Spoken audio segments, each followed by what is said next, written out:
আসসালামু আলাইকুম রহমতুল্লাহি ওয়া বারাকাতুহু। আলহামদুলিল্লাহি ওয়া সালাতু লিআহলিহি আম্মা বা'দ।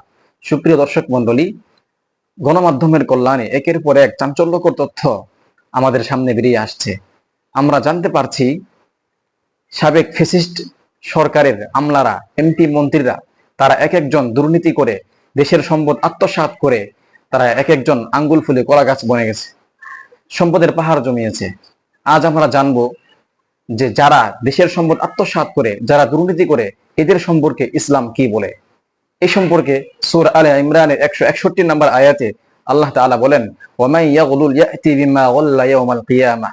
আর যে ব্যক্তি আত্মসাৎ করে, যে ব্যক্তি খেয়ানত করে, রাষ্ট্রীয় সম্পদ চুরি করে, তারা কিয়ামতের দিন সেই আত্মসাৎকৃত সম্পদ নিয়ে তারা উপস্থিত হবে।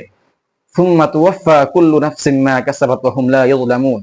এরপর তাদের কৃতকর্মের পরিপূর্ণ শাস্তি তাদের দিয়ে দেওয়া হবে, এই ক্ষেত্রে কম করা হবে না। সহিহ বুখারীর 7151 নম্বর হাদিস শরীফে রাসূলুল্লাহ সাল্লাল্লাহু আলাইহি ওয়াসাল্লাম বলেন, হাদিসটি বর্ণনা করেছেন হযরত মাআকিল বিন ইয়াসার রাদিয়াল্লাহু তাআলা আনহু, মা মিন ওয়ালিদ ইয়ালি রাইয়াতাম মিনাল মুসলিমিন ফায়ামুতু ওয়া হুয়া গাশুন লাহুম ইল্লা হারামাল্লাহু আলাইহিল জান্নাহ। যখন কোন দায়িত্ববান ব্যক্তি সে মুসলিম জনসাধারণের দায়িত্ব গ্রহণ করে, এরপর তাদের সাথে ধোঁকাবাজি করে, প্রতারণা করে, খেয়ানত করে, দুর্নীতি করে সে এভাবেই মারা যায়, আল্লাহ তাআলা তার জন্য জান্নাত হারাম করে দিয়েছেন। শুধু তাই নয়, এর আরেকটি হাদিস শরীফের মধ্যে রয়েছে সহিহ বুখারীর 7150 নম্বর হাদিসে। হাদিসটি বর্ণনা করেছেন মাআকিল বিন ইয়াসার রাদিয়াল্লাহু তাআলা আনহু।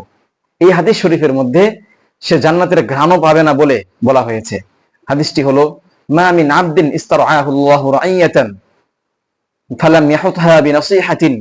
যখন কোন বান্দাকে আল্লাহ রাব্বুল আলামিন শাসকের চেয়ারে অধিষ্ঠিত করে, কিন্তু এরপর সে ফালাম ইয়াহুতহা বিনসিহাতিন, কল্যাণকামিতার সঙ্গে, কল্যাণ কামনার সঙ্গে সে দায়িত্ব পালন করে না, তাদের তত্ত্বাবধান করে না, ইল্লা লাম ইয়াজিদ রাইহাতাল জান্নাহ, এই ব্যক্তি জান্নাতের ঘ্রাণও পাবে না। নাউযু বিল্লাহি মিন যালিক। এজন্য প্রিয় দর্শক মণ্ডলী, আমাদের মধ্যে যারা রাষ্ট্রীয় কাজে যারা নিয়োজিত হয়, বর্তমান অন্তর্বর্তীকালীন সরকারকেও আমরা বলতে চাই, যাতে করে সরকারের প্রত্যেক উপদেষ্টা এবং প্রত্যেক আমলারা তারা রাষ্ট্রীয় দায়িত্ব যথাযথভাবে আঞ্জাম দেয়, পালন করে, কোনো রকম দুর্নীতি না করে, প্রতারণা না করে, আমরা তাদের কাছে এই আশা ব্যক্ত করব।